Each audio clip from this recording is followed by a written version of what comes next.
ಆಡಳಿತವನ್ನು ಮಾಡಿ ನಮ್ಮ ತಾಲೂಕಿಂದ ಬೇರೆ ಕಡೆಗೆ ಹೋಗ್ತಾ ಇರುವಂಥ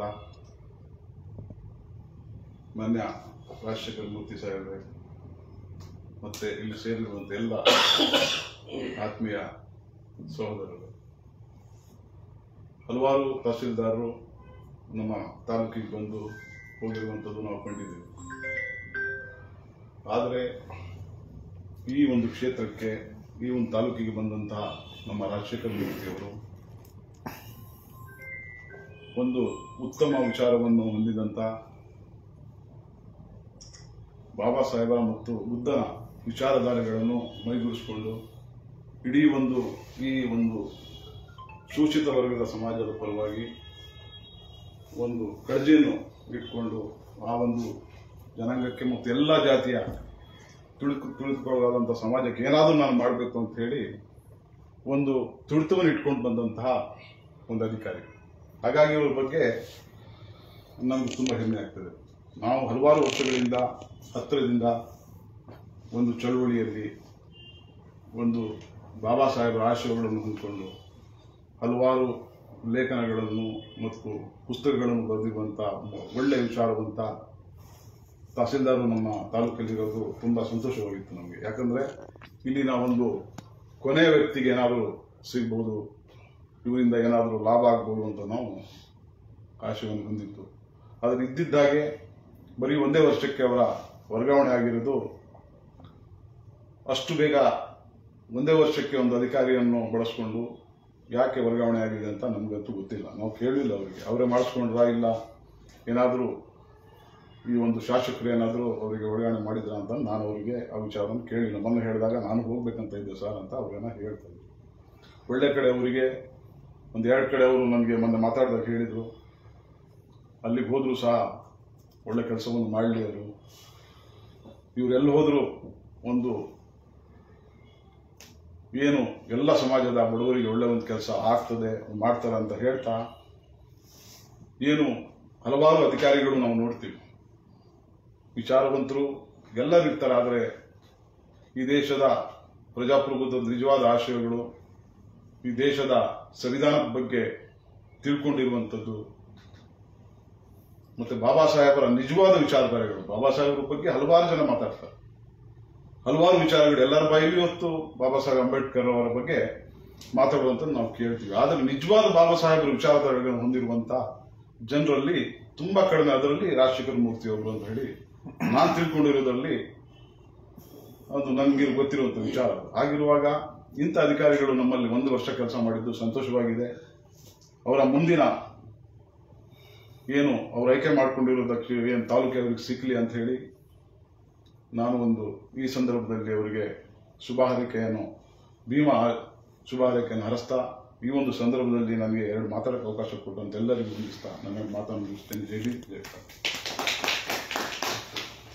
ತಮ್ಮ ಅಭಿಪ್ರಾಯವನ್ನು ವ್ಯಕ್ತಪಡಿಸಿದಂತಹ ಜಾಕೀರ್ ಹುಸೇನ್ ಸರ್ಗೆ ಧನ್ಯವಾದಗಳು. ಹಾಗೆಯೇ ಈ ಕಾರ್ಯಕ್ರಮ ಉದ್ದೇಶಿಸಿ ವಕೀಲರಾದ KC ಚಂದ್ರಶೇಖರ್ ಅವರು 2 ಮಾತನ್ನು ಕಲ್ಪಿಸಿದ್ದಾರೆ. ಗೌರವಾನ್ವಿತ ವರ್ಗಾವಣೆಗೊಂಡಿರುವ ಮಾನ್ಯ ತಹಸೀಲ್ದಾರ್ ಸಾಹೇಬ್ರೆ ಹಾಗೂ ನಮ್ಮ ರಾಜ್ಯ ಉಸ್ತುವಾರಿ ರಾಜ್ಯ ನಾಯಕರಾದಂಥ ಜಾಕೀರ್ ಸರ್ ಅವರೇ ಮತ್ತು ಜಾಕೀರ್ ಅಲಿ ಖಾನ್ ಅವರೇ, ನಮ್ಮ ರಾಜ್ಯ ನಿರೀಕ್ಷಕರೇ, ಹಾಗೂ ಇಲ್ಲಿ ಬಂದಿರುವಂಥ ಬೌದ್ಧ ಮಹಾಸಭಾದ ಅಧ್ಯಕ್ಷರು, ಉಪಾಧ್ಯಕ್ಷರು ಮತ್ತು ಭೀಮಾ ಕೊರೆಂಗಾವ್ನ ಅಧ್ಯಕ್ಷರು, ಅವಿನ್ ಸೌರ ಸಂಗಮದ ಎಲ್ಲ ನಿರ್ದೇಶಕರುಗಳಿಗೂ ಮೊದಲನೇದಾಗಿ ನಾನು ಧನ್ಯವಾದಗಳನ್ನು ಅರ್ಪಿಸ್ತೇನೆ. ಸಾಹೇಬ್ರ ಬಗ್ಗೆ ತುಂಬ ಮಾತಾಡೋಕ್ಕೆ ಸಾಕಷ್ಟಿದೆ. ಯಾಕೆಂತಂದರೆ ಒಂದು ಚಿಕ್ಕಮಂಗ್ಳೂರಿನಲ್ಲಿ ಒಂದು ಕಾರ್ಯಕ್ರಮ ಆಗುತ್ತೆ. ಆಗ ಒಬ್ಬರು ನ್ಯಾಯಾಧೀಶರು ಒಂದು ಅಂಬೇಡ್ಕರ್ ಕುರಿತು ಕೆಲವೊಂದು ಭಾಷಣಗಳನ್ನ ಮಾಡ್ತಾರೆ. ಆ ವೇದಿಕೆ ಒಳಗಡೆ ಅಂಬೇಡ್ಕರ್ ಸಂವಿಧಾನವನ್ನು ಬರೆಯೋಕ್ಕೆ ಮುಖ್ಯ ಕಾರಣಕರ್ತರು ಯಾವ ರೀತಿ ಅಂತೇಳಿ ಅದು ರಾಷ್ಟ್ರ ಮಟ್ಟದಲ್ಲಿ ಹೆಚ್ಚಿನ ಅಂಶ ಚರ್ಚೆ ಆಗುತ್ತೆ. ಇವರ ಒಂದು ಭಾಷಣದ ವಿಡಿಯೋ ನನಗೆ ಅವತ್ತಿನ ರಾತ್ರಿ ಒಂದು 10-10:30 ಒಂದು ಫೋನ್ ಬರುತ್ತೆ ಹಾಸನಿಂದ. ಏನಿದು, ಇವ್ರು ಯಾರು, ಈ ಥರ ನ್ಯಾಯಾಧೀಶರಿಗೆ ಗೊತ್ತಿಲ್ಲದಂಥ ವಿಷಯವನ್ನು ಭಾಳ ಸ್ಪಷ್ಟವಾಗಿ ವೇದಿಕೆಯಲ್ಲೇ ಅವ್ರಿಗೆ ಆನ್ಸರ್ನ ಕೊಟ್ಟಂಥ ವ್ಯಕ್ತಿ ಯಾರು ಇವರು ಅಂತಂದಾಗ ಅವ್ರ ಹೆಸರನ್ನ, ಅವರು ಏನು ಡೆಸಿಗ್ನೇಷನ್ನು, ಅವ್ರು ಯಾವ ಊರು ಏನು ಅಂತ ಎಲ್ಲ ಕಳಿಸಿದೆ ಅವರಿಗೆ ನೈಟ್. ಬೆಳಿಗ್ಗೆ 2-3 ಜನ ನನಗೆ ಫೋನ್ ಮಾಡ್ತಾರೆ, ಅವ್ರು ನಿಮ್ಮ ತಾಲೂಕಿನಲ್ಲಿದ್ದಾರ, ಭೇಟಿ ಮಾಡ್ಬೋದಾ ನಾವು ಅಂತೇಳಿ. ಅಂದರೆ ಒಬ್ಬ ವ್ಯಕ್ತಿ ಎಷ್ಟು ವಿಚಾರವಂತರು ಅನ್ನೋದು ಬಹಳ ಇಂಪಾರ್ಟೆಂಟ್. ಜೊತೆಗೆ ಅವರ ಕಾರ್ಯವೈಖರಿ ಬಗ್ಗೆ ನಾವು ಹೇಳೋದಾದ್ರೆ, ಅವರು ಜಾಸ್ತಿ ಅಲ್ಲಿ ತಾಲೂಕು ಆಫೀಸಲ್ಲಿ ತುಂಬ ಜನ ಮಾತಾಡ್ತಾರೆ, ಸಾಹೇಬ್ರು ಹೊರಗಡೆ ಹೋಗಲ್ಲ ಅಂತೇಳಿ. ಅಲ್ಲಿ ನಾವು ಹೊರಗಡೆ ಹೋಗೋಕ್ಕಿಂತನೂ ಕೂತಲ್ಲಿ ಆರ್ಡರ್ ಮಾಡೋದಿದೆಯಲ್ಲ ಭಾಳ ಇಂಪಾರ್ಟೆಂಟು. ಒಂದು ರೀಸೆಂಟಾಗಿ ಒಂದು ಇಶ್ಯೂ ಬಂತು. ಆ ಇಶ್ಯೂ ಬಗ್ಗೆ ಇಡೀ ಸ್ಟೇಟ್ ಜನರಿಗೆ ಯಾರಿಗೂ ಗೊತ್ತಿಲ್ಲ, ಮೋಸ್ಟ್ಲಿ ನಮ್ಮಲ್ಲಿ ಕೆಲವರಿಗೆಲ್ಲ ಗೊತ್ತಿಲ್ಲ ಅನ್ಸುತ್ತೆ.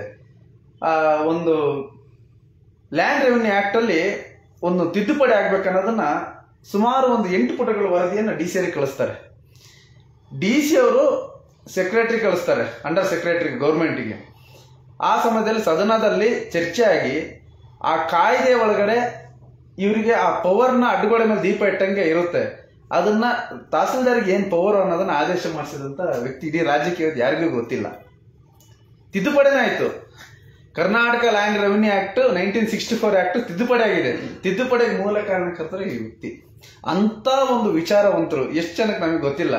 ಅಂದ್ರೆ ನಮ್ಮ ಒಂದು ದುರದೃಷ್ಟಕರನ ಅಥವಾ ಇಲ್ಲಿನ ಆಡಳಿತ ವ್ಯವಸ್ಥೆನೋ ಇವ್ರನ್ನ ಇಷ್ಟು ಬೇಗ ಕಳ್ಸಕ್ಕೆ ಒಂದು ವ್ಯವಸ್ಥಿತವಾಗಿ ಕಳಿಸಿದ್ದಾರೆ. ಅದು ಬಹಳ ಬೇಜಾರದ ವಿಷಯ ನನಗಂತೂ. ಯಾಕೆಂತಂದ್ರೆ ಈ ದೇಶದಲ್ಲಿ ನಾವು ತಾಲೂಕು ಆಫೀಸ್ ಒಳಗಡೆ ಹೋಗ್ಬೇಕಾದ್ರೆ ಈ ವ್ಯವಸ್ಥೆ ಬಗ್ಗೆ ತುಂಬಾ ಮಾತಾಡ್ತಿದ್ವಿ. ಆದ್ರೆ ಅಲ್ಲಿ ಒಂದು ಇವತ್ತಿನ ತಾಲೂಕು ಆಫೀಸ್ ನೋಡೋದಾದ್ರೆ ಬಹಳ ಖುಷಿ ಆಗುತ್ತೆ. ಅಲ್ಲಿ ಸಂವಿಧಾನದ ಪೀಠಿಕೆನ ಕೂರಿಸಿದ್ದಾರೆ. ಅಲ್ಲಿ ಸಂವಿಧಾನದ ಒಂದು ಬುಕ್ನ ಅಲ್ಲಿ ತೆರೆದು ಓಪನ್ ಮಾಡಿ ಇಟ್ಟಿರಂಗಿದೆ. ಅಲ್ಲಿ ಬೇರೆ ಬೇರೆ ಬೇರೆ ಆಲೋಚನೆಗಳು ಬರೋದು. ಆದ್ರೆ ಅಲ್ಲಿ ನಾವು ಹೋದಾಗ ಒಂದ್ ವೇಳೆ ಅದೇ ಎಲ್ಲರೂ ಸಾಹೇಬ್ರಿಗೆ ಮುಳುವಾಯ್ತು ಅನ್ನೋದು ಒಂದು ಕೂಡ ನನಗೆ ಒಂದು ಬೇಜಾರು ಸಂಗತಿ ಇದೆ. ಯಾಕೆಂತಂದ್ರೆ ಅಲ್ಲಿ ಇಲ್ಲಿಯ ಶಾಸಕರುಗಳಾಗಿರ್ಬೋದು ಅಥವಾ ಬೇರೆ ವ್ಯಕ್ತಿಗಳಾಗಿರ್ಬೋದು ಅಲ್ಲಿ ಬೇರೆ ಬೇರೆ ರೀತಿ ವ್ಯವಸ್ಥಿತವಾಗಿ ಏನೋ ಒಂದು ಪ್ಲಾನ್ ಮಾಡಿರ್ತಿದ್ರು.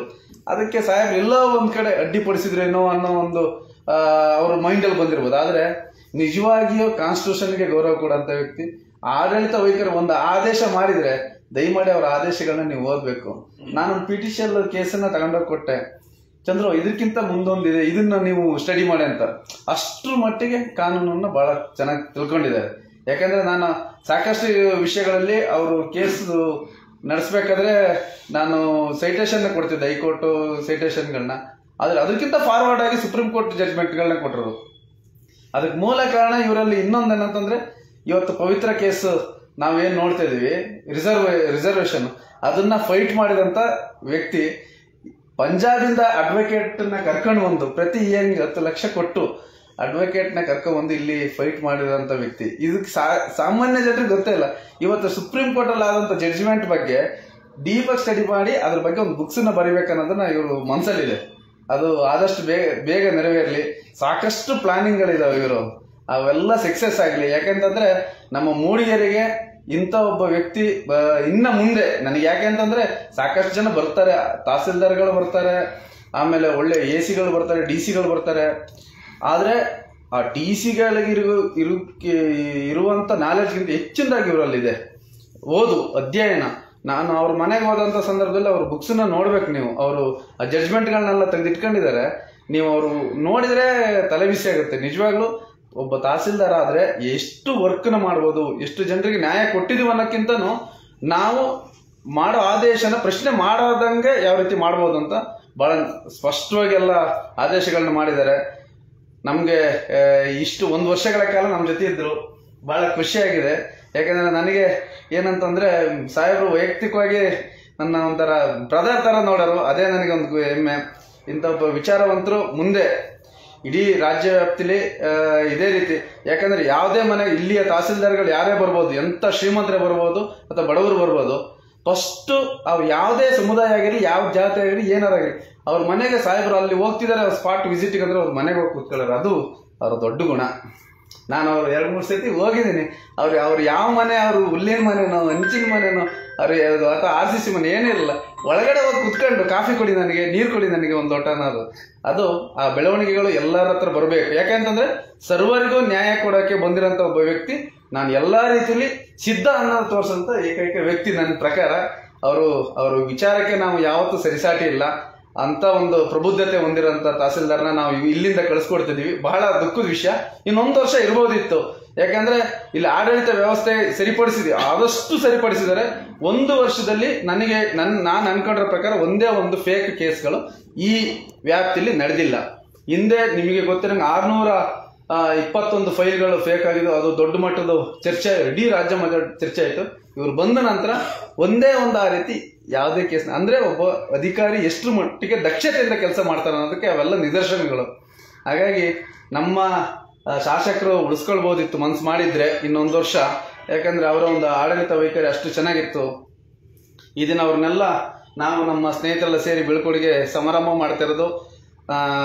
ದುಃಖ ಇದ್ರು ಕೂಡ ಮುಂದೆ ಅವರು ಹೋಗ್ಲಿ, AC ಆಗಲಿ, DC ಆಗಕ್ಕೆ ಅವಕಾಶ ಸಿಕ್ಕಿದ್ರೆ DC ಆಗಲಿ, ಆಗ ನಮ್ಮ ಜಿಲ್ಲೆಗೆ ಪುನಃ ಒಂದು AC ಆಗಿ ಬಂದ್ರೆ ನಮಗೆ ತುಂಬಾ ಸ್ವಾಗತ ಅಂತ ಹೇಳ್ತಾ ನನಗೆ ಮಾತನಾಡಲಿಕ್ಕೆ ಅವಕಾಶ ಕೊಟ್ಟಂತ ಸಮಾನ ಮನಸ್ಕರ ವೇದಿಕೆಯ ಎಲ್ಲ ನಮ್ಮ ನೆಚ್ಚಿನ ಹಿರಿಯರಿಗೆ ಹಾಗೂ ಎಲ್ಲರಿಗೂ ವಂದಿಸ್ತಾ ನನ್ನ ಮಾತನ್ನು ಮುಗಿಸ್ತೀನಿ. ನಮಸ್ಕಾರ.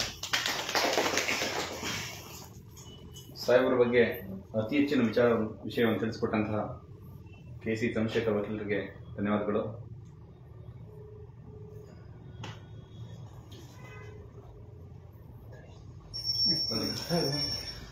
ಅದೇ ರೀತಿ ಸಾಹೇಬ್ರ ವಿಷಯವಾಗಿ ಭೀಮಾ ಕೊರೆಂಗ ವಾಚನ ಸಂಘದ ಅಧ್ಯಕ್ಷರಾದಂತಹ ಕನ್ನಪ್ಪ ಸುಂದರೇಶ್ ಅವರು ಮಾತಾಡಬೇಕಂತ ಕೇಳ್ಕೊಳ್ತಿದ್ದೇನೆ.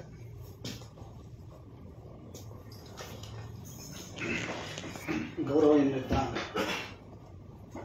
ಮೂಡಿಗೆರೆಯ ತಾಲೂಕಿನ ದಂಡಾಧಿಕಾರಿಗಳಾದಂಥ ನಮ್ಮ ಅಚ್ಚುಮೆಚ್ಚಿನ ತಹಸೀಲ್ದಾರ್ ಆಗಿರುವಂತಹ ರಾಜಶೇಖರ್ ಮೂರ್ತಿ ಅವರು, ತುಂಬ ನೋವಿನ ಸಂಗತಿ ಅಂತ ನಾನು ಈ ಸಂದರ್ಭದಲ್ಲಿ ಹೇಳೋಕ್ಕೆ ಇಷ್ಟಪಡ್ತೀನಿ. ನೀವು ಬಂದು ಏನು 1 ವರ್ಷನೂ ಆಗಿಲ್ಲ, ನೀವು ಏನು ಆ ಕಚೇರಿ ಒಳಗೆ ಕೂರ್ತಿದ್ರಿ, ಆ ಸಂದರ್ಭದಲ್ಲಿ ನಾವುಗಳು ಬಂದಾಗ ನೀವು ತೋರಿಸ್ತಿದ್ದಂಥ ಪ್ರೀತಿ ತುಂಬ ಅದ್ಭುತವಾಗಿದ್ದು ಸರ್. ಯಾಕಂದರೆ ನಾವು ತುಂಬ ದಂಡಾಧಿಕಾರಿಗಳನ್ನು ನೋಡಿದ್ದೀವಿ, ಕೆಲವು ಹೋದಾಗ ಅಷ್ಟು ರೆಸ್ಪಾನ್ಸ್ ಇರ್ತಾ ಇರಲಿಲ್ಲ. ಆದರೆ ನೀವು ಒಂದು ಸಮಾನವಾಗಿ ಎಲ್ಲರನ್ನೂ ಕಾಣ್ತಿದ್ರಲ್ಲ, ಅದು ತುಂಬ ನಮಗೆ ಇಷ್ಟವಾಯಿತು. ಹಾಗೆ ನಿಮ್ಮ ಸೆಮಿನಾರ್ಗಳಿಗೆ ನಾನು ಭಾಗವಹಿಸಿದ್ದೆ. ನೀವು ಹೇಳಿದಂಥ ಮಾತು ನನಗೆ ಈಗಲೂ ಮನಸ್ಸಿಗಿದೆ. ನೀವು ಹೇಳಿದ್ರಿ, ನಾವು ಬದಲಾಗಬೇಕು ಅಂದರೆ ಯಾವುದೋ ಜಾತಿನ ನಾವು ದೂರಬಾರ್ದು, ಇನ್ನೊಂದು ಧರ್ಮನ ದೂರಬಾರ್ದು, ಮೊದಲು ನಾವು ಸರಿಯಾಗಬೇಕು, ನಾವು ಏನು ನಡೀತೀವಿ ಅದ್ರ ಮೂಲಕ ನಾವು ಸಮಾಜಕ್ಕೆ ಒಂದು ಬದಲಾವಣೆ ಆಗಬೇಕು. ಅದಾದ ನಂತರ ನಾವು ಪರಿಪೂರ್ಣವಾಗಿ ನಾವು ಎಲ್ಲ ಜಾತಿ ಜನಾಂಗ ಜೊತೆ ನಾವು ಸೇರ್ಬೋದು ಅನ್ನೋ ಒಂದು ನುಡಿಮುತ್ತನ್ನು ನಮಗೆ ಹೇಳಿದ್ದು ನನಗೆ ಈಗಲೂ ಮನಸ್ಸಿಗಿದೆ ಸರ್. ನಿಜವೂ ಯಾವುದೋ ಒತ್ತಡವ ಏನೋ ಗೊತ್ತಿಲ್ಲ, ನೀವು ಇನ್ನೂ ಸ್ವಲ್ಪ ದಿನ ಕಾಲಗಳ ಇದ್ದಿದ್ರೆ ನಿಜವೂ ಏನೋ ಈ ಮೂಡಿಗೆಲ್ಲಿ ಏನು ಶೋಷಿತರು ಇದ್ದಾರೆ ಅವರಿಗೆಲ್ಲ ಒಂದು ನ್ಯಾಯ ಕೊಡುವಂಥ ಒಂದು ಕೆಲಸ ಆಗ್ತಾಯಿತ್ತು. ಈ ಸಂದರ್ಭದಲ್ಲಿ ನಾನು ಹೇಳೋಕ್ಕೆ ಇಷ್ಟಪಡ್ತೀನಿ ಇಷ್ಟೇ ಸರ್. ನೀವು ಎಲ್ಲೇ ಇರಿ, ಯಾವುದೇ ತಾಲೂಕಿಗೆ ಹೋಗಲಿ, ನೀವು ಮಾಡುವಂಥ ಕೆಲಸ ಒಳ್ಳೆಯದಾಗಿರುತ್ತೆ ಅಂತ ನನ್ನ ಮನಸ್ಸಲ್ಲಿ ಈಗಲೂ ಹೇಳ್ತಾ ಇದ್ದೀನಿ. ಈ ಸಂದರ್ಭದಲ್ಲಿ ನಿಮಗೆ ಶುಭ ಕೋರ್ತಾ 12 ಮಾತು ಮುಗಿಸ್ತೀನಿ. ತಮ್ಮ ವೈಯಕ್ತಿಕ ಅಭಿಪ್ರಾಯವನ್ನು ವ್ಯಕ್ತಪಡಿಸಿದಂತಹ ಸುಂದರೇಶ್ ಅವರಿಗೆ ಧನ್ಯವಾದಗಳು. ಹಾಗೆ ನಮ್ಮ ಅವಿನ್ ಟಿವಿಯ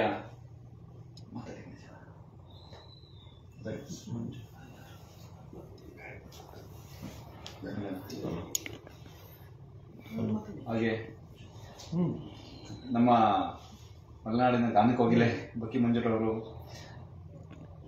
ಒಂದೆರಡು ಮಾತಾಡ್ಬೇಕಂತ ಕೇಳ್ತೀನಿ. ತಮ್ಮ ಅಭಿಪ್ರಾಯ ವ್ಯಕ್ತಪಡಿಸ್ಬೇಕಂತೇಳಿ ಕೇಳ್ಕೊಡ್ತಿದ್ದೇನೆ.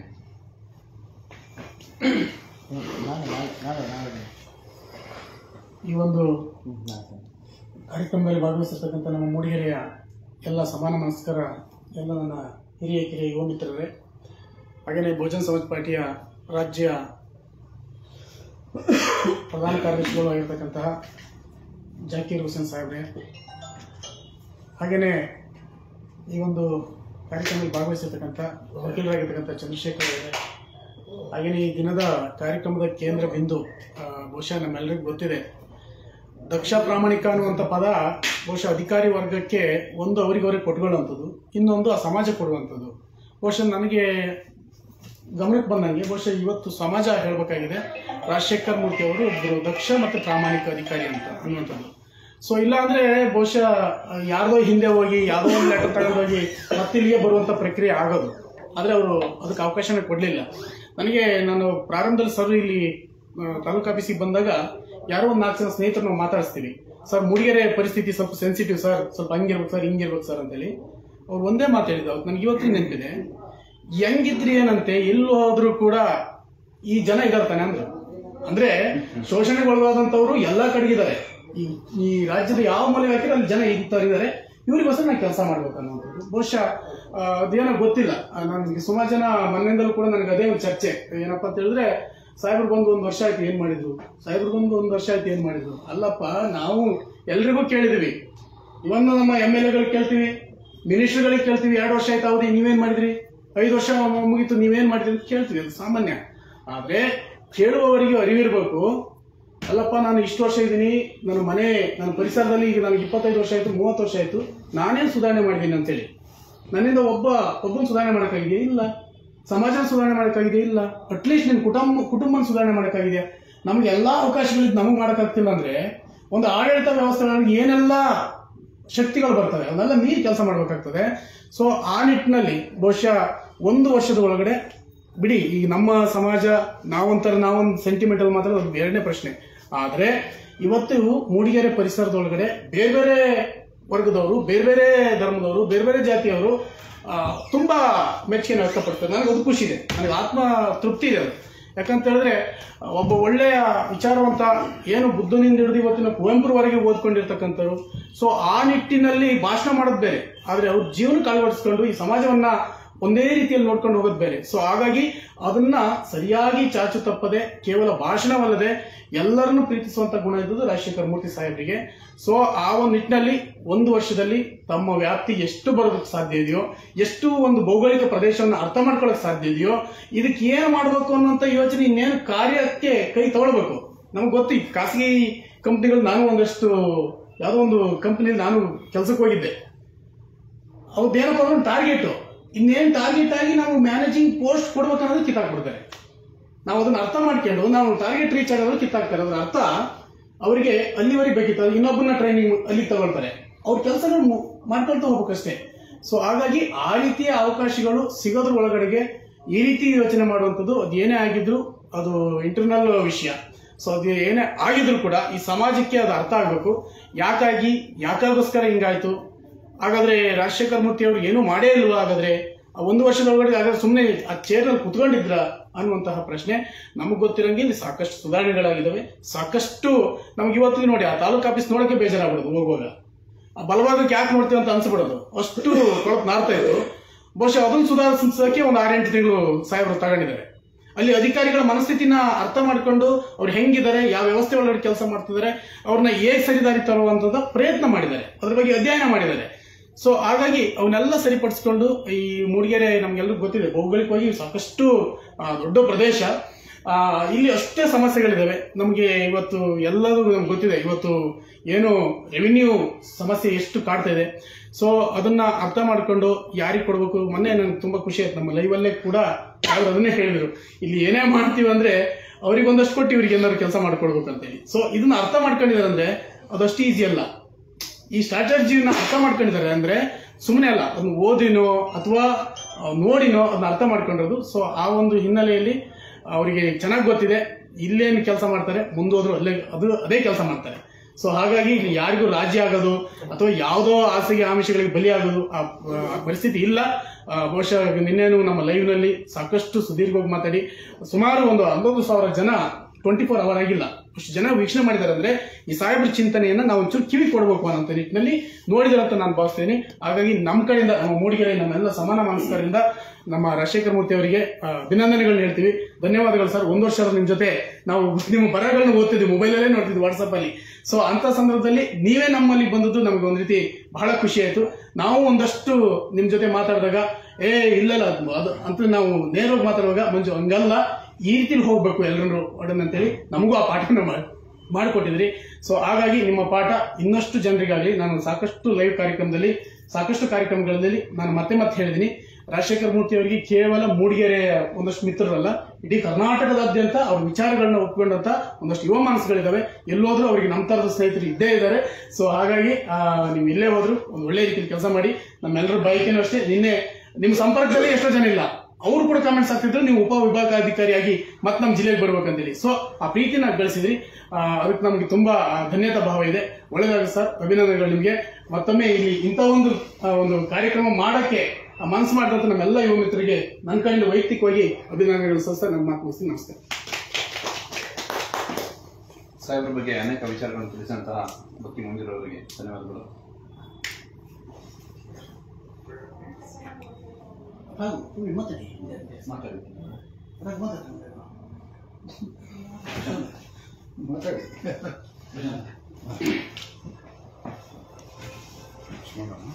ಅನೇಕ ಸಮಾನ ಮನಸ್ಕ ಯುವ ಮಿತ್ರರು ಗಣ್ಯರು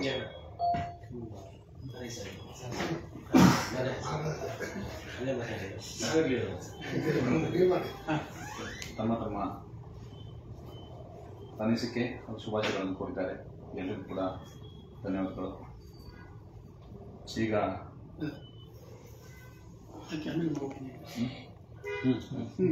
ಸನ್ಮಾನ ಮಾಡಿ ಆಮೇಲೆ ಸಾಹಿತ್ಯ ನಮ್ಮ ನಾಯಕರಿಗೆ ಸನ್ಮಾನ ಕಾರ್ಯಕ್ರಮ.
ಹೋಗಿ ಆ ಕಡೆ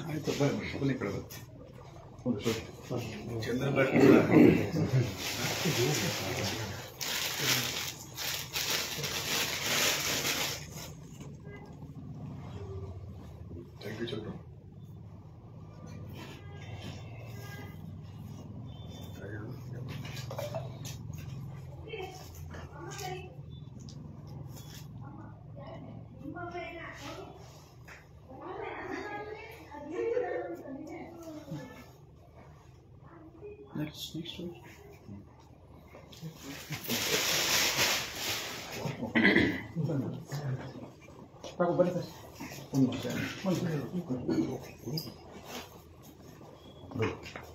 ಬನ್ನಿ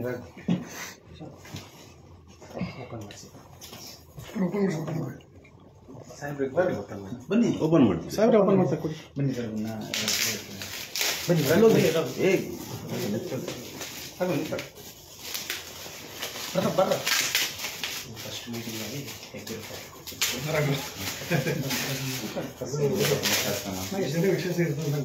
ಬನ್ರಿ.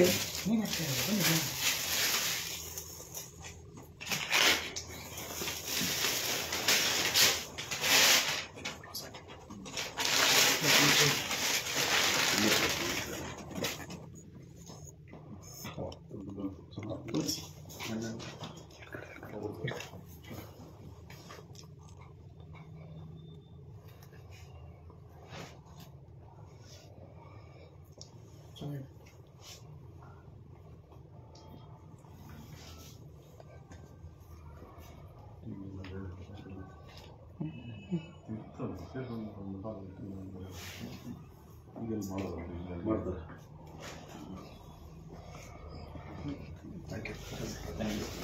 ನಿಮಿಷ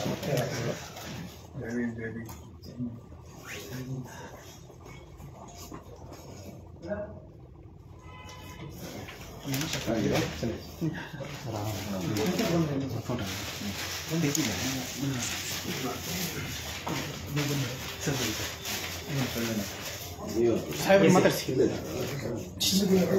ಜಿಗೋ ಆಮೇಲೆ ಲೈವ್ ಕಟ್ ಮಾಡಿ 2 ಜನ ಬರ್ತಾರೆ. ಸಾಹೇಬ್ರೆ ಮಾತಾಡಿ ಬರ್ತೀರಾ ನಿಮಿಷನ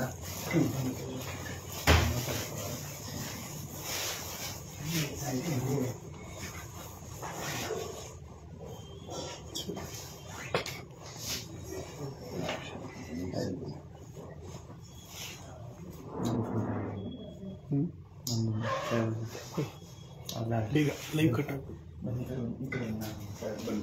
ಒಬ್ಬರು ತಗೊಳ್ಳಿ.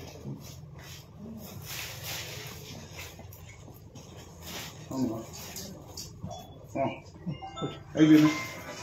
5 ಸರ್ ಮಾತಾಡ್ಸಿ.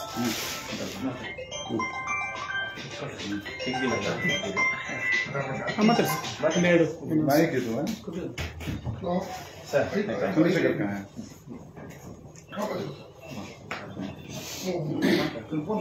फोन करा पूछा उसका ಅಭಿನಂದನಾ ಕಾರ್ಯಕ್ರಮದಂಥ ಈ ಕಾರ್ಯಕ್ರಮ ವೀಕ್ಷಿಸಿ ನಮ್ಮ ಸಾಹೇಬರು ಹಿತಾನುಡಿಗಳಾಗಬೇಕಂತೇಳಿ ಕೇಳ್ಕೊತಿದ್ದೇನೆ ಸರ್.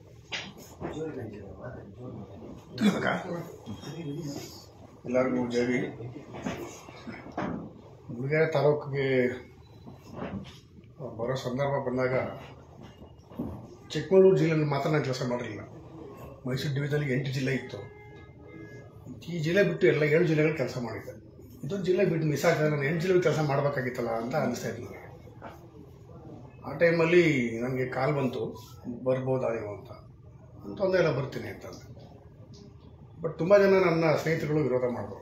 ಹೋಗಬೇಡಿ, ನೀವು ತುಂಬ ಕೆಟ್ಟೋಗಿದೆ, ತುಂಬ ಸರ್ಕಾರವೇ ತನಿಖೆಗೆ ಆದೇಶ ಮಾಡಿ ದಂಡ ಮಾಡಿ ಇಲಿಗಲ್ ಟ್ಯಾಕ್ಸ್ ತುಂಬ ಆಗಿದೆ ಅಂತ ಹೇಳಿದ್ರು. ಬಟ್ ನನಗೆ ಅದಕ್ಕೂ ಸಂಬಂಧ ಇಲ್ವಲ್ಲ. ನಾನು ಹೋದ್ಮೇಲೆ ನಾನು ಯಾವ ಆಗ್ತಾನೆ ಜವಾಬ್ದಾರ, ನಾನು ಇದಕ್ಕೆ ನಾನೇ ಜವಾಬ್ದಾರ ಆಗ್ತೀನಿ. ಮತ್ತು ನಾವುಗಳು ತುಂಬ ಸೇಫರ್ ಝೋನ್ ಇರ್ತಕ್ಕಂಥದ್ದು ನಮ್ಗೆ ಇಷ್ಟ ಇಲ್ಲ.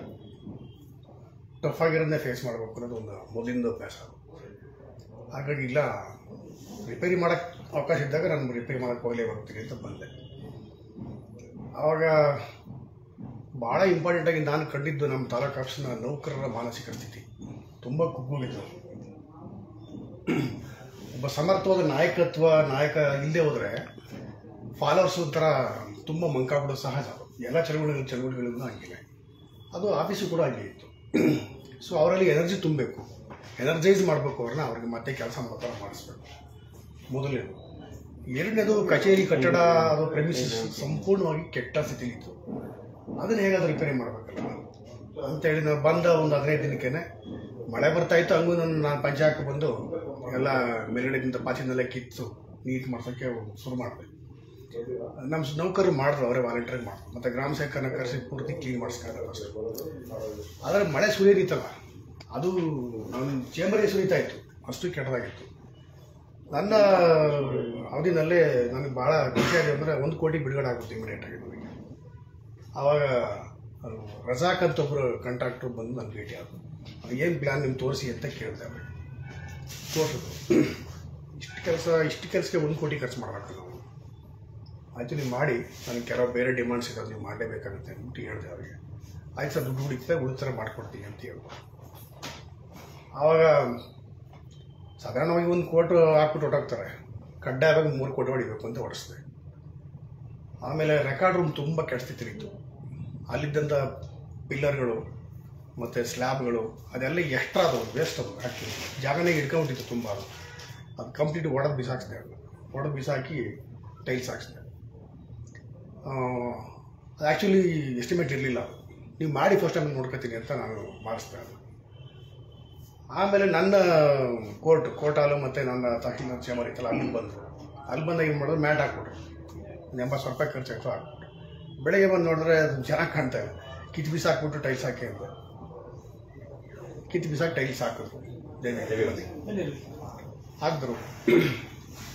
ಆಮೇಲೆ ನನಗೆ ಇಂತಿಂಥದ್ದೇ ಕಟನ್ ಬೇಕು, ಇಂಥ ಕಂಪ್ನಿದೇ ಬೇಕು, ಇಂಥ ಬ್ರ್ಯಾಂಡೇ ಬೇಕು ಅಂತ ಕೆಲಸ ಬಣ್ಣನೂ ಕೂಡ ಹಂಗೆ ಸೆಲೆಕ್ಟ್ ಮಾಡಿ ಮಾಡಿಸಿದೆ.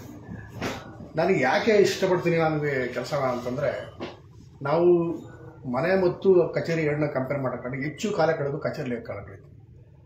ಅದು ಚೆನ್ನಾಗಿರ್ಬೇಕು ಅಂತಕ್ಕಂಥದ್ದು ನನ್ನ ಆದ್ಯತೆ. ಮತ್ತು ನನಗೇನು ಬೇಸರ ಆಗಿತ್ತು ಅಂದರೆ, ಇದು ರಿಸರ್ವ್ ಕಾನ್ಸ್ಟಿಟ್ಯೂನ್ಸಿ, ಇದು ಇಲ್ಲಿ ಯಾವ ಮಟ್ಟದ ಪ್ರಮಾಣದ ಅಭಿವೃದ್ಧಿ ಆಗಬೇಕು ಅಷ್ಟು ಆಗಿರಲಿಲ್ಲ. ಯಾಕೆ ಅನ್ನೋದು ನನಗೆ ತುಂಬ ಕಡಾಯಿಸೋಯಿತು. ಈ ಕಡೂರು ಚೆನ್ನಾಗಿದೆ, ಚಿಕ್ಕಮಗಳೂರು ಚೆನ್ನಾಗಾಗಿದೆ, ಮೂಡಿಗೆರೆಗೆ ಏನಾಗಿದೆ? ಹಾಗಾದ್ರೆ ಇಲ್ಲಿನ ನಾಗರಿಕರಿಗೆ, ಬುದ್ಧಿಜೀವಿಗಳಿಗೆ ಅಭಿವೃದ್ಧಿ ಬೇಡವಾ ಅನ್ನೋದು ಪ್ರಶ್ನೆ ಬಂತು. ಹಾಗಾಗಿ ಮ್ಯಾಕ್ಸಿಮಮ್ ಮತ್ತು ಇನ್ನೂ ಕಚೇರಿ ಮುಂದೆ ಇಂಟರ್ಲಾಕ್ ಹಾಕಬೇಕು, ನನ್ನ ಪ್ರಿಮಿಸಸ್ಗೆ ಬೇರೆ ಒಂದು ಎತ್ತರ ಮಾಡಿ ಇನ್ನೊಂದು ಮಾಡಬೇಕು ಅಂದ್ಬಿಟ್ಟು ನಾನು ಕಾಂಟ್ರಾಕ್ಟ್ರಿಗೆ ಹೇಳಿದ್ದೀನಿ. ಅದು ಕೂಡ ಆಗ್ತದೆ ಮುಂದಿನ ದಿನಗಳಲ್ಲಿ. ಒಟ್ಟು ಆಫೀಸ್ಗೆ ಹೊಸ ರೂಪ ಕೊಡಬೇಕು ಅಂತ ನನ್ನ ಪ್ಲಾನ್ ಇತ್ತು. ಮತ್ತು ಟಾಯ್ಲೆಟ್ದು ತುಂಬ ಸಮಸ್ಯೆ ಇತ್ತು, ಅದನ್ನು ಕೂಡ ಹೊಸ ರೂಪ ಕೊಟ್ಟೆ ಮಾಡಬೇಕು ಅಂತ ಹಠ ಮಾಡಿ ಮಾಡಿಸಿದೆ. ಇದು ಕಚೇರಿ ಬಿಲ್ಡಿಂಗ್ಗೆ ಸಂಬಂಧಪಟ್ಟಂಥ ಕೆಲಸಗಳು. ಆಮೇಲೆ ಇತರೆ ಕೆಲಸಗಳನ್ನ ಸರ್ಕಾರಿ ಕೆಲಸಗಳಿಗಿತ್ತು, ಅದರಲ್ಲಿ ಇಡೀ ಜಿಲ್ಲೆಗೆ ನಮ್ಮದೇ ಟಾಪ್. ಆಧಾರ್ ಸೀಡಿಂಗ್ ಆಗ್ಬೋದು, ಲ್ಯಾಂಡ್ ಬೀಟ್ ಆಗ್ಬೋದು, ಎಲ್ಲದರಲ್ಲೂ ಕೂಡ ನಾವು ಟಾಪ್ ಇದ್ದೀವಿ. ಒಂದೇ ಒಂದಲ್ಲಿ ಮಾತ್ರ ಹಿನ್ನಡೆ ಆಗಿತ್ತು, ಅದು ಈಗ ಪಿಕಪ್ ಆಗ್ತಾಯಿದೆ ಸ್ಕ್ಯಾನಿಂಗಲ್ಲಿ. ಅದನ್ನು ಬಿಟ್ಟರೆ ನಮ್ಮ ಆಫೀಸ್ನಲ್ಲಿ ಪಬ್ಲಿಕ್ ಜೊತೆ ಹೆಂಗೆ ಮಾತಾಡಬೇಕು, ಬಂದವ್ರಿಗೆ ಹೆಂಗೆ ಗೌರವ ಕೊಡಬೇಕು. ಒಂದು ವೇಳೆ ಚೇರ್ ಖಾಲಿ ಇದ್ದರೆ ನಿಮ್ಮದೇ ಚೇರ್ ದಯವಿಟ್ಟು ಕೂತ್ಕೊಳ್ಳಿ ಅಂತ ಹೇಳ್ಬೇಕು, ಕೂರಿಸ್ಬೇಡಿ, ನಿಲ್ಲಿಸ್ಬೇಡಿ ಅವ್ರನ್ನ. ಒಂದು ಕಂಟಿನ್ಯೂಟ್ ಸೂಚನೆ ಕೊಟ್ಟಿದೆ ಎಲ್ಲರಿಗೂ, ಆಗ ಎಲ್ಲ ನೌಕರರನ್ನ ಫಾಲೋ ಮಾಡಿಸ್ಬಾರ್ದು. ಯಾವುದೇ ಈಗೋ ಇಲ್ಲದೆ ಮಾತಾಡಿಸ್ಬೇಕು ಬಂದ ಜನಗಳನ್ನ. ನೀವು ಕೂರಿಸಿ ಮಾತಾಡ್ಬಿಟ್ಟು ಅರ್ಧ ಸಮಸ್ಯೆ ಬಗೆಹರಿರುತ್ತೆ ಅಂತ ಅವ್ರಿಗೆ ಡೈಲಿ ಹೇಳ್ತಾ ಬಂದೆ. ಹಂಗೆ ಮಾಡೋಕ್ಕೆ ಸ್ಟಾರ್ಟ್ ಮಾಡಿದ್ರು. ಹಾಗಾಗಿ ಅವರ ಮನಸ್ಥಿತಿಗಳು ಚೇಂಜ್ ಆದವು, ಜನಗಳ ದೃಷ್ಟಿಕೋನ ಕೂಡ ಚೇಂಜ್ ಆಯಿತು, ಎರಡೂ ಕೂಡ ಸ್ಪಂದನೆ ಸಿಕ್ತು. ಆಗ ಅಷ್ಟರ ಮಟ್ಟಿಗೆ ಕೆಲಸವನ್ನು ಮಾಡಿದ್ವಿ. ಮತ್ತು ಅಲ್ಲೊಂದು ದೇವಸ್ಥಾನ ಥರ ಕಟ್ಟಿದ್ರಲ್ಲ, ಅದು ಏನೇನೋ ಸುತ್ತ ಪರದೆ ಎಲ್ಲ ಹಾಕಿ ಅಸಹ್ಯವಾಗಿ ಕಾಣ್ತಾ ಇತ್ತು. ಅದನ್ನು ಕಿತ್ತು ಬಿಸಾಕ್ಸ್ಬಿಟ್ಟು ಫಸ್ಟ್ ಬಣ್ಣ ಹೊಡಿಸ್ತೇವೆ. ಹೊಡೆಸ್ಬಿಟ್ಟು ಏನು ಮಾಡಬೇಕು ಇಲ್ಲಿಗೆ ಅಂತ ಯೋಚನೆ ಮಾಡೋದು. ಯಾವುದೇ ಕಚೇರಿಗಳಲ್ಲೂ ಕೂಡ ಯಾವುದೇ ದೇವರದ ಫೋಟೋಗಳನ್ನ ಹಾಕೋಗಿಲ್ಲ ಆ್ಯಕ್ಚುಲಿ, ಎಕ್ಸೆಪ್ಟ್ ಅಧಿಕೃತವಾಗಿ ಡಾಕ್ಟರ್ ಅಂಬೇಡ್ಕರ್ ಮತ್ತು ಗಾಂಧಿ ಫೋಟೋ ಮಾತ್ರ ಹಾಕೋಕ್ಕೆ ಅವಕಾಶ ಇದೆ, ಇನ್ಯಾರ್ದು ಹಾಕೋಂಗಿಲ್ಲ. ಬಟ್ ರಾಷ್ಟ್ರೀಯ ಆಚರಣಾ ಸಮಿತಿನಲ್ಲಿ ಏನು ಹಬ್ಬ ಮಾಡ್ತೀರಿ ಆ ವ್ಯಕ್ತಿಯ ಫೋಟೋ ಇಟ್ಟು ಪೂಜೆ ಮಾಡಿ ಮತ್ತೆ ಇಡಬೇಕು, ಒಂದು ಕಡೆ ರೆಕಾರ್ಡಿಂಗ್ ಇಡಬೇಕು, ಅದು ಎಲ್ಲರೂ ಸೇಫಾಗಿ ಜಾರಿ ಇಡಬೇಕು ಅನ್ನೋದು ರೂಲ್ಸ್ ಇದೆ. ಹಾಗಾಗಿ ಅಲ್ಲಿ ಏನು ಮಾಡೋದು ಚೆನ್ನಾಗಿರುತ್ತೆ ಅಂತ ಯೋಚನೆ ಮಾಡಿದೆ. ಒಬ್ಬರು ಸ್ನೇಹಿತರು, ಸರ್ ಬುದ್ಧನ್ನ ಕೂರಿಸ್ಬಿಡಿ ಸರ್ ಅಂದರು.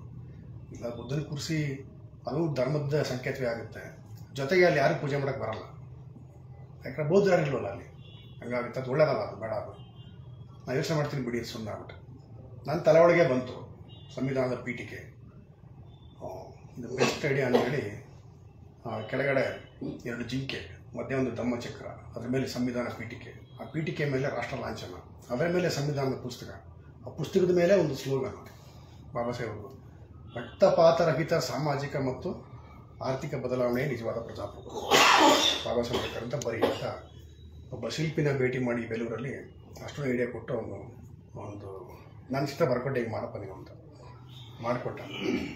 ಒಂದಿನ ರೆಡಿ ಆಯಿತು ಕೆಲಸ, ದುಡ್ಡು ನಾನೇ ಕೊಟ್ಟಿದ್ದೆ. ರೆಡಿ ಸರ್ ಅಂತ ಸರ್ ನಾನು ನೋಡ್ಕೊಬಂದೆ ಹೋಗಿ.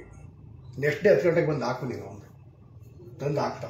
ಯಾರಿಗೂ ಕೂಡ ಏನು ಮಾಡ್ತಿದ್ದಿ ಏನು ಅಂತ ಯಾರಿಗೂ ಗೊತ್ತಿರಲಿಲ್ಲ. ಅದು ಮಾಡಬೇಕಾಗಿತ್ತು, ಮಾಡಿ ಆಯಿತು. ಅದು ಏನಾಗುತ್ತೆ ಅಂದರೆ ಯಾವುದೇ ಒಂದು ಜಾತಿಯ ಸಂಕೇತ ಏನಲ್ಲ, ಅದು ಸಂವಿಧಾನದ ಒಂದು ಕೃತಿ. ಇಡೀ ಎಲ್ಲ ನಾಗರಿಕರಿಗೂ ಕೂಡ ಅದು ಒಪ್ಪಲೇಬೇಕಾದಂಥ ವಿಚಾರ. ಹಾಗಾಗಿ ನಾನು ಒಂದು ಜಾತಿಯ ಹಿನ್ನೆಲೆಯಲ್ಲಿ ಬಂದರೂ ಕೂಡ ಜಾತಿವಾದಿ ಅಲ್ಲ, ಬಾಬಾ ಸಾಹೇಬ್ ಜಾತಿವಾದಿ ಆಗಿರಲಿಲ್ಲ, ಸೊ ನಾನು ಜಾತಿವಾದಿ ಅಲ್ಲ. ಆಮೇಲೆ ಧರ್ಮವಾದಿನೂ ಕೂಡ ಅಲ್ಲ ನಾನು, ನನ್ನ ಧರ್ಮ ನನಗೆ, ಬಟ್ ಜಾತಿ ನನಗೆ ಬೇಕೇ ಆಗಿಲ್ಲ. ಈಗ ಆ್ಯಕ್ಚುಲಿ ಜಾತಿ ರಹಿತ ಸಮಾಜ ಸೃಷ್ಟಿ ಮಾಡಬೇಕು ಅಂತ ಹೇಳ್ತಾ ಇರ್ತಾರೆ. ನಾವು ಜಾತಿಗೆ ಅಂಟ್ಕೋಬಾರ್ದು. ಮತ್ತು ನಮ್ಮ ಹುಡುಗರ ಸಮಸ್ಯೆ ಏನು ಅಂದರೆ, ಶೆಡ್ಯೂಲ್ ಕಾಸ್ಟ್ ಆಫೀಸರ್ ಬಂದಾಗ ನಮ್ಮ ಕೆಲಸ ಆಗುತ್ತೆ ಅಂತ ಒಂದು ಭಾವನೆ ಬಂದ್ಬಿಟ್ಟಿರ್ತಾರೆ. ಯಾಕಂದ್ರೆ ಒಳಗಡೆ ಹೋದಾಗ ಮಾತಾಡ್ತಾರಲ್ಲ, ಅದಕ್ಕೆ ಬೇರೆಯವರು ಮಾಡೋದಿಲ್ಲ ಅಂತ ನಾವೇ ತೀರ್ಮಾನ ಮಾಡ್ಬಿಟ್ಟಿರ್ತೀವಿ. ಖಂಡಿತವಾಗಿ ಆ ಭಾವನೆ ತಪ್ಪು. ಬೇರೆಯವರು ಮಾಡಲೇಬೇಕು, ಮಾಡ್ತಾರೆ. ಬಟ್ ನೀವು ಮಾಡಿಸೋ ರೀತಿ ಭಾಳ ಮುಖ್ಯ. ಅವ್ರಿಗೆ ಹರ್ಟ್ ಮಾಡಿದೆ ಅವ್ರು ಏನಾಗುತ್ತೆ, ಅವ್ರು ಮಾಡಬೇಕು ಅಂತ ಇರ್ತದೆ. ನೀವು ಜಾತಿವಾದಿ ಅಂತ ನೀವೇ ಕರೆದ್ಬಿಟ್ರೆ ಅವ್ರಿಗೆ ಮಾಡೋದೇ ಇಲ್ಲ. ಅವನು ನೀವೇ ಜಾತಿವಾದ ಮಾಡ್ಬಿಟ್ಟಿರ್ತೀರಿ, ಯಾಕೆ ನೀವು ಜಾತಿವಾದಿಗಳಾಗಿರ್ತೀರಿ. ಅಸ್ಪೃಶ್ಯ ಇದಾರಲ್ಲ, ಅವ್ರು ಜಾತಿವಾದಿಗಳಾಗಿರ್ಬಾರ್ದು ಯಾವುದೇ ಕಾರಣಕ್ಕೂ. ಆಗ ಮಾತ್ರ ಇನ್ನೊಬ್ಬರು ಜಾತಿವಾದಿಯಾಗಿ ಇದನ್ನು ಇಲ್ಲ ಅಂತ ನೋಡೋಕ್ಕೆ ಸಾಧ್ಯ ಆಗುತ್ತೆ. ನೀವೇ ಜಾತಿವಾದಿ ಆಗಿದೆ, ನೀವು ಖಂಡಿತವಾಗಿ ಇನ್ನೊಬ್ಬರು ಜಾತಿವಾದಿ ಅಂತ ಫಿಕ್ಸ್ ಮಾಡ್ತೀರಿ ನೀವು. ಹಾಗಾಗಿ ಬಾಬಾ ಸಾಹೇಬ್ ಕೂಡ ಇಲ್ಲೂ ಕೂಡ ಜಾತಿವಾದಿ ಇರಲಿಲ್ಲ. ಇದನ್ನು ಇಟ್ಕೊಂಡು ನಾವು ಏನು ಭಾರತೀಯ ಬೌದ್ಧ ಮಹಾಸಭಾದಿಂದ ನೀವು ಶಿಬಿರಗಳನ್ನ ಮಾಡಿದ್ರಿ, ಅದಕ್ಕೆ ಬಂದು ಅನೇಕ ಚರ್ಚೆ ಮಾಡಿದ್ವಿ. ಭಾಳ ಅದ್ಭುತವಾದಂಥ ಕೆಲಸ ಅದು. ಆ್ಯಕ್ಚುಲಿ ನಾವು ಉಳ್ಕೊಂಡಿರ್ತಕ್ಕಂಥ ಒಂದೇ ಒಂದು ಚಳವಳಿ ಬುದ್ಧಿಸ್ಟ್ ಮೂಮೆಂಟ್, ಬಾಬಾ ಸಾಹೇಬರ ಚಿಂತನೆಗಳಲ್ಲಿ. ಅದು ಬಿಟ್ಟರೆ ನಾನು ಸೂರ್ಯದ್ರಪ್ಪ ಅಂತ ಅಡ್ವೊಕೇಟ್, ಹೈಕೋರ್ಟ್ ಅಡ್ವೊಕೇಟ್ ನಮ್ಮ ಫ್ರೆಂಡ್ ಇದ್ದಾರೆ, ಮಾತಾಡ್ತಾ ಇದ್ವಿ ಅವ್ರ ಜೊತೆ. ಅವ್ರ ಹೆಸರು ಹೇಳ್ತಿದ್ರು, ಸರ್ ಎರಡೇ ಕೆಲಸ ಇರೋದು, ಒಂದು ಧರ್ಮ ಕಟ್ಟೋ ಕೆಲಸ, ಇನ್ನೊಂದು ಬಡವರಿಗೆ ಸಹಾಯ ಮಾಡ್ತಕ್ಕಂಥ ಕೆಲಸ. ಇನ್ನೇನೂ ಇಲ್ಲ ನಮಗೆ, ಅಷ್ಟೇ ಮಾಡಬೇಕಾದ್ರು. ನಾವು ಸರ್ಕಾರಿ ನೌಕರಿ ಪರವಾಗಿ ಕೆಲಸ ಮಾಡಬೇಕಾಗಿಲ್ಲ. ಯಾರು ಬಡವರಿದ್ದಾರೆ ಅವ್ರಿಗೆ ಆರ್ಥಿಕ ನ್ಯಾಯ ದೊರಕಿಸ್ಬೇಕು, ಸಾಮಾಜಿಕ ನ್ಯಾಯ ಸಿಗಬೇಕು. ಆ ಕೆಲಸನ ನಾವು ಮಾಡಬೇಕು. ಮಾಡೋ ದಿಕ್ಕಿನಲ್ಲಿ ನಮಗೇನು ಬೇಕು ಅಂದರೆ ಒಂದು ಮಿಷನರಿ ಬೇಕಾಗಿದೆ, ಒಂದು 1000 ಜನಗಳ ತಂಡ ಬೇಕಾಗಿದೆ. ನಮಗೆ ಆ 1000 ಜನ ತಂಡ ಯಾವ ಸಬ್ಜೆಕ್ಟ್ ಕೊಟ್ಟರು ಮಾತಾಡೋಂಥ ಸಾಮರ್ಥ್ಯ ಅವ್ರಿಗೆ ಬೆಳೆಸ್ಬೇಕು ನಾವು. ಅದಕ್ಕೆ ನನ್ನ ಯೋಜನೆ ಏನು ಅಂದರೆ 29ಕ್ಕೆ ರಿಟೈರ್ಡ್ ಆಗ್ತೀನಿ ನಾನು, 2029ಕ್ಕೆ. ಅದರ ನಂತರ ಮೈಸೂರಿನಲ್ಲಿ ಮೂಡಾದಿಂದ 1 ಎಕರೆ ಜಾಗ ಮಂಜೂರಾಗಿದೆ. ಅಲ್ಲಿ ಒಂದು ಸಂಸ್ಥೆ ಮಾಡ್ತೀವಿ. ಆ ಸಂಸ್ಥೆಯಲ್ಲಿ ಒಂದು ತರಬೇತಿಕೆಯನ್ನು ಸ್ಟಾರ್ಟ್ ಮಾಡ್ತೀವಿ. ದುರ್ಗದಲ್ಲೂ ಕೂಡ ಒಂದು 10 ಗುಂಟೆ ಜಮೀನು ತಗೊಂಡಿದ್ದೀವಿ, ಅಲ್ಲೂ ಕೂಡ ಒಂದು ಸೆಂಟರ್ ಮಾಡ್ತೀವಿ. ನಾನು ಯಾಕೆ ನಾವೇ ಮಾಡಬೇಕು ಅಂತಿದ್ದೀವಿ ಅಂದರೆ ಸರ್ಕಾರನೇ ಡಿಪೆಂಡ್ ಆಗೋರಿದೆಯಲ್ಲ, ಅವ್ರು ಪಡೆದವ್ರನ್ನ ಮಾಡೋಕ್ಕೆ ಹೋಗಲ್ಲ ನಾವು.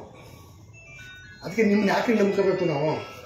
ನಾನು ಮನೆ ಕಟ್ಟಿ ಸಪ್ರೇಟಾಗಿ ಒಂದು 60-40 ಸೈಟ್ ತಗೊಂಡು ಮನೆ ಕಟ್ಟಿ 3 BHKನೋ 4 BHKನೋ ಮಾಡಿಬಿಟ್ಟು ನನ್ನ ಹೆಂಡತಿ ನಾನು ಇಬ್ಬರೇ ಇರೋಕ್ಕಾಗಬೇಕು, ಬೇಕಾದಷ್ಟು ಬೇಕಾ, ನನಗೆ ಅವಶ್ಯಕತೆ ಇಲ್ಲ. ಅದ್ರ ಬಂದು ಸಂಸ್ಥೆ ಮಾಡಿ ಸಂಸ್ಥೆಲೇ ವಾಸ ಇದ್ದಾಗಲ್ವಾ. 60 ಆದರೆ ರಿಟೈರ್ಡ್ ಆಗ್ತೀನಿ, 70 ಗಂಟೆ ಬದುಕಬಹುದು ನಾನು. ಆನಂತರ ನನ್ನ ಮಕ್ಕಳು ಅಲ್ಲೇ ಬದುಕ್ತಾರೆ ಅಂತ ಖಂಡಿತ ನನಗೆ ನಂಬಿಕೆ ಇಲ್ಲ. ಅವ್ರಿಗೆ ನಿಮ್ಮ ಹೊಸೂರು ಬ್ಯಾಗ್ ಯಾರು ಬೇಕು, ಚಾಮರಾಜನಗರ ಇರಬೇಕು, ನಾವು ಡೆಲ್ಲಿ ಇರ್ತೀವಿ, ಆಗೋದು ಇರ್ತೀವಿ ಅಂತ ಹೇಳ್ತಾರೆ, ಅಥವಾ ಬೆಂಗಳೂರು ಇರ್ತೀವಿ ಅಂತ ಹೇಳ್ತಾರೆ. ನಾನೇ ಅವ್ರು ಕಟ್ಸ್ಕೊಡ್ಬೇಕು? ನನ್ನ ಮಕ್ಕಳು ತುಂಬ ಫೋರ್ಸ್ ಮಾಡ್ತಾರೆ ಮೈಸೂರು ಕಟ್ಟಿ ಅಂತ. ಇಲ್ಲ, ನಾನು ಹಳ್ಳಿಲೇ ಕಟ್ಟೋದು, ನಮ್ಮ ಊರಲ್ಲೇ ಮನೆ ಕಟ್ತೀನಿ ನಾನು. ನೀವು ಯಾವುದೇ ಕಾರಣಕ್ಕೂ ಬರಲ್ಲ, ನೀವು ನೆಂಟರಾಗ್ಬಿಡ್ತೀರಿ ಮಕ್ಕಳು. ನೀವು ನಮ್ಮ ಮನೆಗೆ ನೆಂಟರಾಗ್ಬಿಡ್ತೀರಿ. ನೀವು ಮದುವೆ ಆಗ್ತೀರಲ್ಲ, 1 ವರ್ಷ 2 ವರ್ಷ ಬಿಟ್ಟ ತಕ್ಷಣ ಬರೋದು ಕಮ್ಮಿ ಆಗ್ತಾ ಹೋಗುತ್ತೆ. ಅದಕ್ಕೆ ತಲೆ ಕೆಡಿಸ್ಕೊಬಿಟ್ಟು ನೀವು ನಿಮ್ಮ ಸಂಸಾರ ಮಾಡ್ಕೊಂಡೋಗಿ, ನಮ್ಗೇನು ಬೇಕು ಅದು ಮಾಡ್ತೀವಿ ನಾವು. ಒಟ್ಟು ಸತ್ರ ನಮ್ಮ ಹೆಸರು ಆಸ್ತಿ ನಿಮಗೆ ಬರುತ್ತೆ ಅಷ್ಟೇ, ಏನಿಲ್ಲ ಅಂತ ಹೇಳಿದ್ದೀವಿ. ಹಾಗಾಗಿ ಖಡಕ್ಕಾಗಿ ಬದುಕನ್ನು ಒಂದು ಸ್ಕೆಚ್ ಹಾಕೊಂಡು ಹಿಂಗೆ ಮಾಡಬೇಕು ಅಂತ ಮಾಡೋಕ್ಕೆ ಸ್ಟಾರ್ಟ್ ಮಾಡ್ಬೋದು. ಆ ಐಡಿಯಾ ಹಾಕಿ ಮಾಡಿದ್ರೆ ಖಂಡಿತವಾಗಿ ನಮ್ಮ ಬದುಕು ಇನ್ನೊಬ್ಬರಿಗೆ ಮಾದರಿ ಆಗ್ತದೆ. ನಮಗೇನಾಗಿದೆ, ನಾನು ವೈಯಕ್ತಿಕವಾಗಿ ಚಳವಳಿನಲ್ಲಿ ಒಳ್ಳೆಯ ಮತ್ತು ಕೆಟ್ಟ ಅನುಭವ ಎರಡೂ ಆಗಿದೆ. ಸೆಟ್ ಬ್ಯಾಕ್ ಅಂತ ಕರೀತಾರಲ್ಲ, ಆ ಥರ ಆಗಿದೆ. ಆವಾಗ ನಾನೇನೇ 1 ವರ್ಷ ಏನೂ ಮಾತಾಡದೆ ಸೈಲೆಂಟ್ ಆಗಿಬಿಟ್ಟಿದ್ದೆ.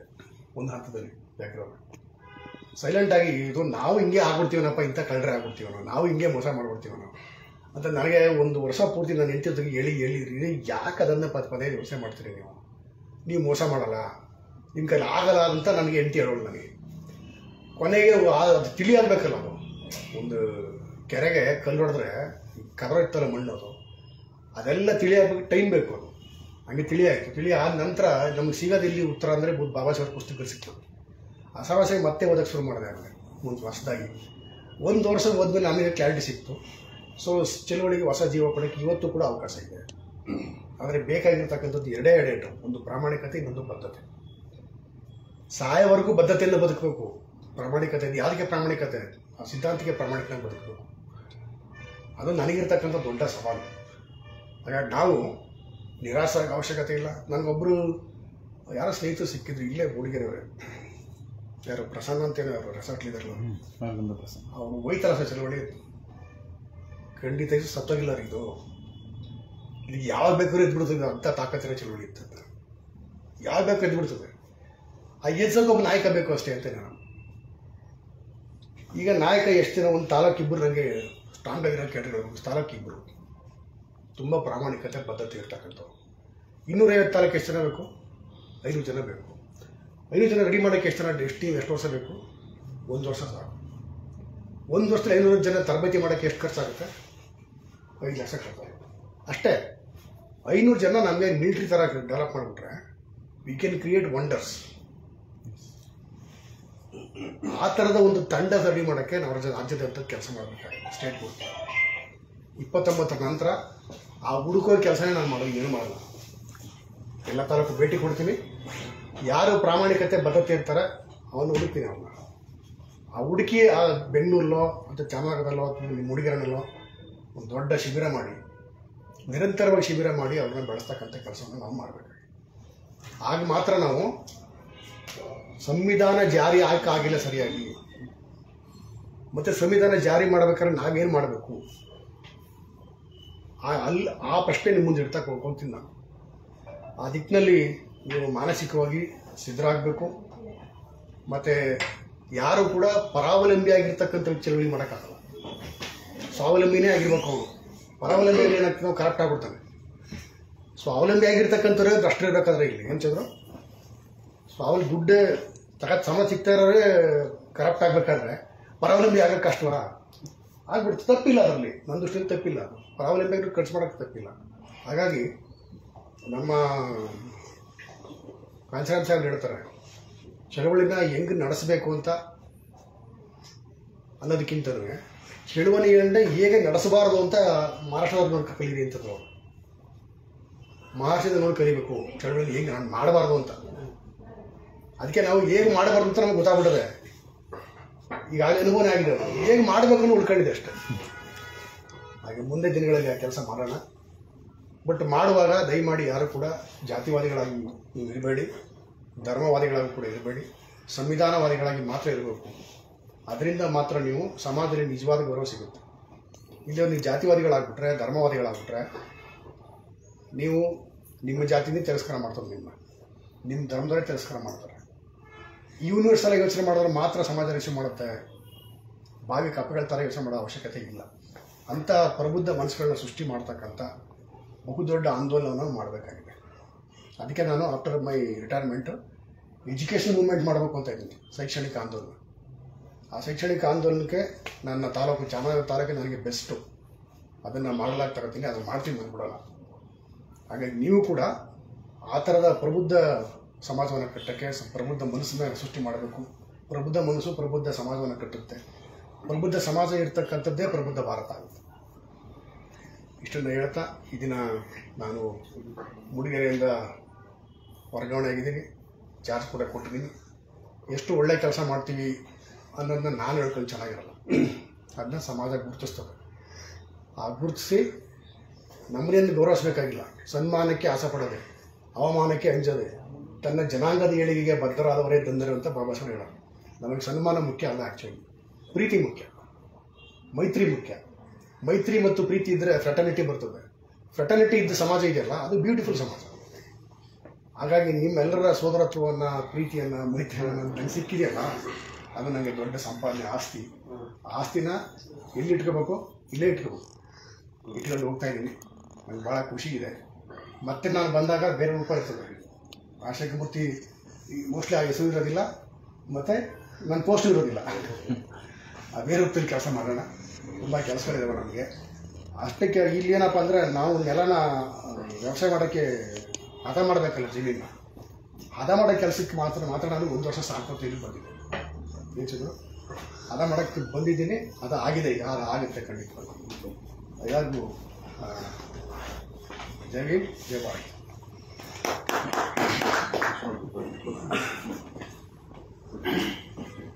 ಎಲ್ಲ ಸಮಾನ ಮನಸ್ಕರನ್ನು ಉದ್ದೇಶಿಸಿ ನಮ್ಮ ಸಲಹೆ, ವಿಚಾರ, ಮಾರ್ಗದರ್ಶನ ನೀಡಿದಂತಹ ನಮ್ಮ ಸಾಹೇಬರಿಗೆ ಧನ್ಯವಾದಗಳು.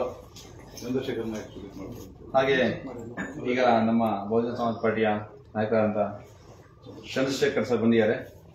ಅವರು ಸನ್ಮಾನ ಮಾಡೋದ್ರ ಮುಖಾಂತರ ತಮ್ಮ ಅಭಿಪ್ರಾಯ ವ್ಯಕ್ತಪಡಿಸಬೇಕಂತ ಕೇಳ್ಕೊಳ್ತಿದ್ದೇನೆ.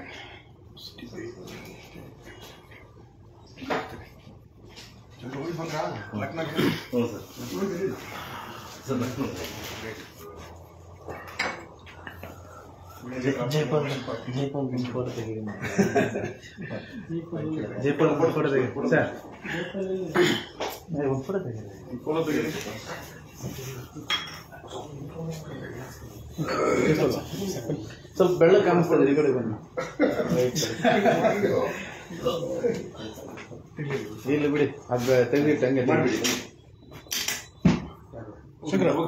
ಬನ್ನಿ ಬನ್ನಿ ಬನ್ನಿ.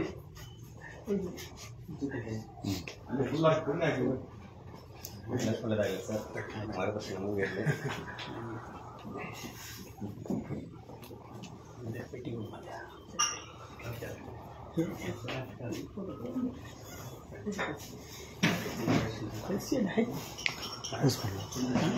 ಇಲ್ಲಿ ನೋಡಿ ಪ್ರತಾಪ್ ಸರ್.